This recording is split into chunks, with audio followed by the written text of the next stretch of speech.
ये 10 लक्षण भगवत प्राप्ति करने वाले उपासक के हृदय में जागृत हो जाते हैं।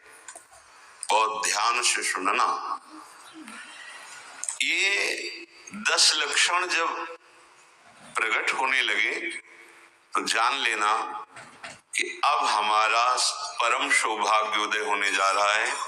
बस हम भगवत साक्षात्कार के नजदीक हैं। जब तक इन 10 लक्षणों में कमी दिखाई दे तो संभालो इन 10 लक्षणों को अपने जीवन में पक्का। इन 10 का पूर्ण होना मतलब भगवत साक्षात्कार को होना। धृति, क्षमा, दमोस्तेयम, शौचमिंद्रिय निग्रह, धीर विद्या, सत्यम क्रोधो, दशकम धर्म लक्षणम।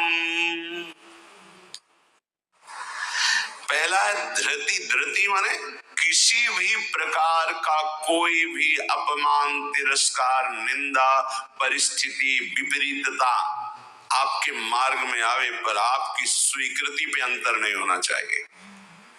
इसे धृति कहते हैं। धृति ये बहुत आवश्यक है भगवत मार्ग के पथिक को। जो स्वीकृति की हुई है उस पे कोई विक्षेप नहीं पड़ना चाहिए। जो होना सो हो जाए, स्वीकृति नहीं बदलनी चाहिए। बस तुम्हारा ये था, माम प्रपद्यन्ते तास तथे भजाम्यहम्। कोई भी परिस्थिति, कोई भी विपरीतता, कोई भी अपमान हमारी स्वीकृति में अंतर नहीं डाल सकता। मृत्यु स्वीकार करना अच्छा है पर स्वीकृति पे अंतर नहीं आना चाहिए। वही स्वीकृति भगवत प्राप्ति करा देगी। गोस्वामी जी बाद में सब बातें कह रहे, पहले कह रहे बिगड़ी जन्म अनेक की अब ही सुधरे आज। हमारी धृति इतनी कमजोर है कि प्रतिकूलता के आभास मात्र में हम छोड़ देते हैं। प्रतिकूलता तो है ही नहीं, प्रतिकूलता के आभास, शायद प्रतिकूलता आ जाए इससे हम भाग पड़ते हैं। ये कायरों का मार्ग नहीं है भगवत प्राप्ति। अज्ञान को छोड़िए। क्या तुम प्रभु को छोड़ दोगे तो दुखों से बच जाओगे क्या? जो कुछ लिखा लिलाट दुख सुख दे असंग, भुगते गो जहां जाएगो या सिद्धांत अभंग। या सिद्धांत अभंग तजत क्यों धीरज प्राणी। यही धृति। तजत क्यों धीरज प्राणी, वृंदावन परिहरे प्रिया प्रीतम रजधानी। स्वामिनी जी के महल को, स्वामिनी जी के चरण आश्रय को छोड़कर तुच्छ विषयों की तरफ कदम बढ़ा देना, स्वीकृति आपकी बहुत कमजोर है। बिगड़ जाएगा, ये जन्म बिगड़ जाएगा। पता नहीं किस युग में ये स्वीकृति का अवसर मिलेगा कि नहीं मिलेगा। कितना भी संकट आवे धैर्य नहीं छोड़ना। सब कुछ सहना है, राधा राधा कहना है। नियम बना लो, जीत जाओगे। काल पर भी विजय प्राप्त कर लोगे। विश्वास करो, ये मंत्र मान लो, सब कुछ सहना है, राधा राधा कहना। राधा राधा आपको सराहेंगे, आपको चाहेंगे, आप जो मर्जी आवे सो करो। सराहेंगे आपको, कोसेंगे नहीं, आपको सराहेंगे और आपको ही चाहेंगे। हम आपसे तन मन प्राण सर्वस्व समर्पित करके प्रेम करते हैं। ये प्रेम मार्ग की बात। भगवत प्राप्ति करना है तो पहली बात है ये धृति। ये धैर्य रखो। ये नहीं देखा जाता, धैर्य नहीं दिखाई देता। धैर्य नहीं, जरा सा विचलता हुई भाग पड़े। कहां भागोगे? जिधर भाग के जा रहे उधर तो विचलता का समुद्र है। यहाँ तो विचलता तुम्हें अविचल स्थिति प्रदान करने के लिए है। यहाँ का भय तुम्हें निर्भय पद प्रदान करने के लिए है। और इस भय को स्वीकार करके भाग रहे हो तो महाभयावह प्रवाह है संसार का, बहते चले जाओगे। अभय होए जो तुम्हें डेराई। धृति, जो धृतिवान है, लौकिक पारलौकिक सारी संपत्तियां उसके चरणों में झुकने लगती है। देख लो, शब्द पर ध्यान दो। जो धृतिवान है, धैर्यवान है, हर कष्ट सहता है, तो आगे जो मार्ग है बोले लौकिक और पारलौकिक सारी संपत्तियां उसके चरण चूमती हैं, क्योंकि वो धैर्यवान है। अगर धृति नहीं है तो परमार्थ का भेष भले हो, परमार्थ की स्थिति नहीं होगी। दूसरा लक्षण है क्षमा। अपने साथ बुराई करने वाले को दंड देने या दिलाने की पूरी शक्ति होने पर भी, दंड देने या दिलाने की आज्ञा करते ही विध्वंस मच जाएगा, ऐसा होने पर भी ना तो शरीर से दंड दे, ना वचन से दंड दे, ना किसी से प्रेरित करके दंड। हम तो नहीं करेंगे, पर तुम देखो, तुम हमारे शिष्य हो, हम तो सह गए, तुम्हें नहीं सहना चाहिए, जाओ। तो बात एक ही हो गई, बात एक ही हो गई। आप उसको दंड देना चाहते हैं तो आपके अंदर क्षमा बल नहीं है। करत जे अनशहन निंदक तिनहु पे अनुग्रह। ना इस लोक में तुम्हें दंड मिलेगा और ना परलोक में दंड मिलेगा। मेरे अपमान, मेरे निरादर, मेरी निंदा, मेरे तिरस्कार का तुम्हें कहीं दंड ना मिले। तुम्हारी बुद्धि शुद्ध हो, स्वस्थ रहो और भगवान प्रसन्न हो। ये है परमार्थ के पथिक का हृदय।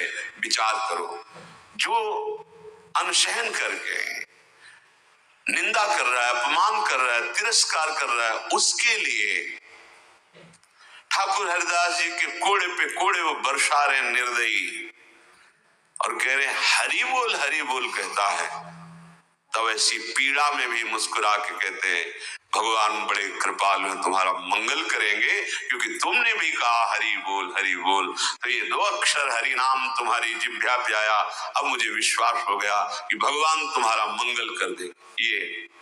ये है महाभागवत की स्थिति। कितना भी अपमान, कितना भी क्लेश या निंदा करे, उसके लिए ना मन से अमंगल भाव हो, ना वचन से हो। देखो, पूरी शक्ति है, पर ऐसे महापुरुष हैं कि अगर वो संकल्प कर ले तो क्या ना हो जाए। इतना उनके पास भजन बल है, तप बल है। साधारण आदमी उनका अपमान करके पीट के चला जाता, वो बताते भी नहीं कि किसने पीटा है, कभी नहीं। वो कभी लौट कर भी नहीं देखते किसने ऐसा क्यों किया है। क्यों? क्योंकि अगाध बोध संपन्न महात्मा जैसे अपने हाथ से, अपनी दांत से अपनी जिह्वा, अपने द्वारा कोई चेष्टा जो अपने को पीड़ा पहुंचा दे, किसको दंड देंगे? ऐसे आत्मस्वरूप सर्वत्र अनुभव करते। इसलिए राग द्वेष रहित महात्मा के हृदय में ये आता ही नहीं है कि इसको दंड दिया जाए। अपने साथ बुराई करने वाले को दंड देने दिलाने की पूरी शक्ति रहने पर भी उसको दंड देने या दिलाने की भावना मन में भी ना आए और उसके हर अपराध को सहकर यथोचित चेष्टा करे कि उसको सुख पहुंचे, उसे भगवत साक्षात्कार होता है, उसे क्षमा कहते हैं। श्रीपाद प्रबोधानंद जी ने कहा नीचापमानम शुद्धा। नीच शब्द इसलिए कि आप उससे महान हैं, आप उस पर शासन कर सकते हैं, आप उसको दंड दे सकते हैं, पर उसके द्वारा किए अपमान को सह गए। कैसे? अमृत मान करके। अमृत नीचा अपमान, जब कोई गाली दे, निंदा करे, अपमान करे, तब ये बात आवे भगवान इसका मंगल करे। ये भक्त हृदय होता है। अनुकूलता में तो सबको आशीर्वाद देने के लिए तैयार हो जाएगा। प्रतिकूल परिस्थिति में भगवत भाव युक्त हृदय होकर कोई अमंगल सोच भी उसके लिए न करना, ये होता है क्षमा। पहला धृति, दूसरा क्षमा, तीसरा है दम। दम कहते हैं इंद्रियों को विषयों से हटाकर प्रभु में लगाना। ये भगवत प्राप्ति के लक्षण वाले महापुरुष का जो भाव है। दमन करना। हमारी इंद्रियां बहिर्मुख होकर भोग भोगना चाहती हैं, इनका स्वभाव बन गया है। दुर्वासना मम सदा परिकर्षयन्ति। विषय इतने प्रबल हो रहे हैं कि इंद्रियों को अधीन कर लिए हैं। इंद्रियां इतनी प्रबल हो रही कि मंथन करने वाली प्रमथन स्वभाव वाली मन को अधीन कर लिया है। मन इतना प्रमथन स्वभाव वाला बुद्धि को अधीन कर लिया।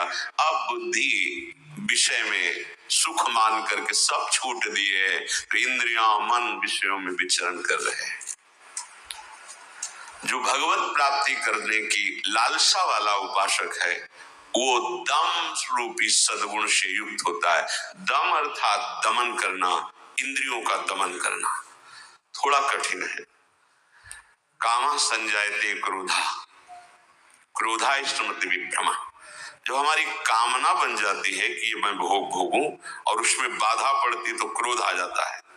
बस ये कामना संकल्प न बनने पावे तो बहुत जल्दी निवृत्त हो जाएंगे। संकल्प बनने का समय हम देते हैं।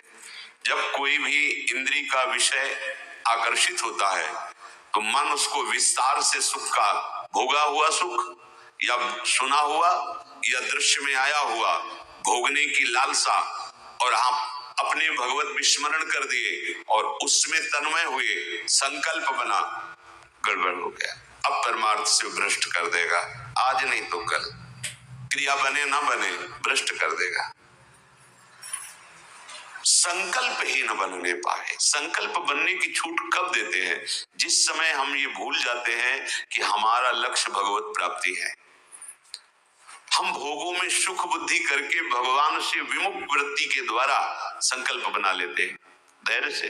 जब हमको ये पता है कि इन भोगों में सुख नहीं, सुख तो सुख सिंधु प्रभु के नाम रूप में, तो संकल्प कैसे बन गया? भगवत विमुखता के कारण संकल्प। वो क्षण भगवत विमुख हुआ, वो समय भगवत विमुख में जा रहा है, इसलिए आपका संकल्प बन रहा है। अगर नाम जप कर रहे हैं आप और आपका लक्ष्य है कि मुझे प्रभु के चरणारविंद की प्राप्ति करनी, तो आप इंद्रियों का दमन स्वाभाविक कर लेंगे। बहुत सरलता सहजता से इंद्रियों का दमन हो जाता है। हमारी स्वीकृति ठीक नहीं है, इसलिए जैसे एकांतिक में चर्चा हुई थी, आप वैष्णव हैं, आप भगवत दासत्व के चिन्हों से युक्त हैं, आप भगवत प्राप्ति का मार्ग स्वीकार किए हो, चाहे गृहस्थ हो चाहे विरक्त। अब आपके सामने मांस परोसा जाए, आप खाएंगे? बिल्कुल ना, अंदर से ना बाहर से चेष्टा ही नहीं होगी। क्यों? क्योंकि आपकी स्वीकृति नहीं है। ठीक है, मदिरा ना अंदर से ना बाहर से स्फुरण ही नहीं होगा उसको पाने का। क्यों? आपके अंदर स्वीकृति नहीं। लेकिन बेविचार,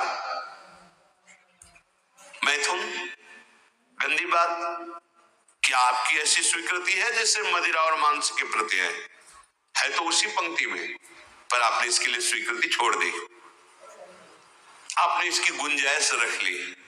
अब आप गिर जाएंगे, आपकी इंद्रियां आपको गिरा देंगी। दूसरे की जरूरत नहीं, आपका मन ही आपको परेशान कर देगा, भ्रष्ट कर देगा। क्या आपकी ऐसी स्वीकृति है? और है तो आप बोलो, आपके सामने मांस परोसा जाए, मदिरा रखी जाए, तो क्या अंदर से स्फुरण होगा? स्फुरण ही नहीं होगा। आप देख लो ना, स्फुरण ही नहीं होगा और आपकी भाव चढ़ जाएगी। आपको पता नहीं आपने क्या, या तो उठ के चल देंगे, बिल्कुल संभाषण भी नहीं करेंगे। ऐसा ही जो शास्त्र विरुद्ध आचरण है, सबके प्रति क्यों नहीं हो रहा? जो हमारे शास्त्रों में भगवत प्राप्ति के विरुद्ध आचरण बताए गए, आप उनको एक लाइन में ही बताया गया है। आप उन शब्दों में दो को तो मान लिए, त्याज्य, स्वीकृति ही नहीं उनके प्रति कि हम वैष्णव हैं, भगवत दास हैं। तो फिर व्यभिचार, मैथुन, ये गंदी चेष्टाएं, इसको उस पंक्ति में क्यों आप स्वीकृति में रख लिए? आपने स्वीकृति की है, और यदि आपकी स्वीकृति वैसे तो आप बोलो कैसे हो सकता है? वो दो बातें जो बोली, कैसे आप स्वीकार नहीं कर सकते? प्रार्थना करने पर, एकांत में मिलने पर भी आप उन वस्तुओं का सेवन नहीं करेंगे क्योंकि आपकी स्वीकृति नहीं। ऐसे ही स्वीकृति आपकी भगवत प्राप्ति की है तो उसमें बाधक है, फिर आप उस बाधक क्रिया को, बाधक चेष्टा को एकांत में क्यों करते हैं? अपना नाश क्यों करते हैं? ये इंद्रियां और मन मिलकर आपको स्वरूप विस्मृति के गर्त में डालती जा रही। जितना भोगों में सुख का अनुभव करोगे उतने ही आत्म स्वरूप की विस्मृति के गर्त में चले जाओगे।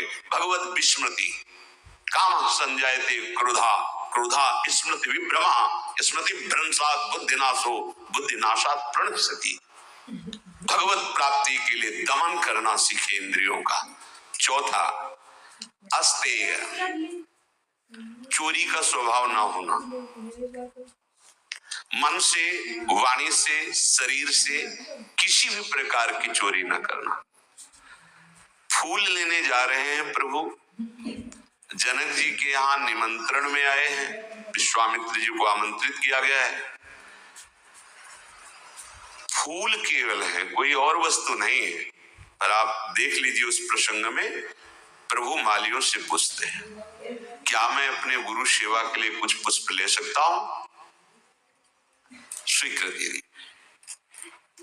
हमारा स्वभाव बिगड़ गया है, बहुत सावधानी की जरूरत है। सोचते हैं कि हम चोरी करके दूसरे का धन, दूसरे का सुखी हो जाएंगे, कभी नहीं होगे। अधर्माचरण करने वाला कभी, आपको थोड़ी देर हर्ष होगा, हर्ष शोक में परिणित हो जाएगा, शोक भयानक दुख पैदा कर देगा। बहुत सावधान, सिद्धांत को समझो और भगवत मार्ग में चले हो तो ऐसा होना ही नहीं चाहिए किसी भी तरह से। और ये वस्तु बहुत अच्छी लग रही है, नहीं, आज जो हमारी व्यवस्था कर रहा है कल व्यवस्था, हम व्यवस्था के लिए भगवत मार्ग में आए क्या? हम तो भगवत आनंद के लिए आए हैं। शरीर और मन प्राण उनको समर्पित, वो जाने। किसी भी तरह की मन से, वाणी से, शरीर से चोरी नहीं होनी चाहिए। दूसरे की बात हम सुनी तो सुन करके उसे अनुभव में उतारे, सुन के उसको दूसरों को बोलकर प्रभावित कर लेना, ये भी चोरी हो गई। महापुरुषों की बात, अमुक संत ने अमुक बात कही है, हम सब मिलकर उस पर चले भगवद आनंद का अनुभव करने के लिए। अगर हम उस बात का केवल प्रयोग करते हैं दूसरे को प्रभावित करने के लिए और वासनाओं की पूर्ति के लिए, यह भी चोरी है। वो बात हमारे अंतःकरण को भगवदाकार करने के लिए है। सत्संग में उस बात को इसलिए कहते हैं कि वो बात हम सब धारण करें और भगवदानंद को प्राप्त हो।